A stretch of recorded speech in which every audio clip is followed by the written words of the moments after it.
Ever wonder why supercars and muscle cars use V engines instead of inline engines? Here's the real reason. V engines have a compact design.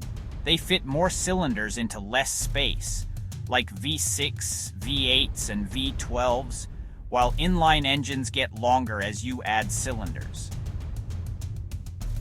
More cylinders usually mean more horsepower and torque. That's why high-performance cars rely on V engines for serious acceleration.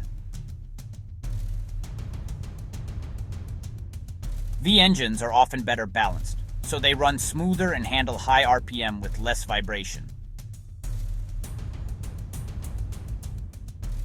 And the sound?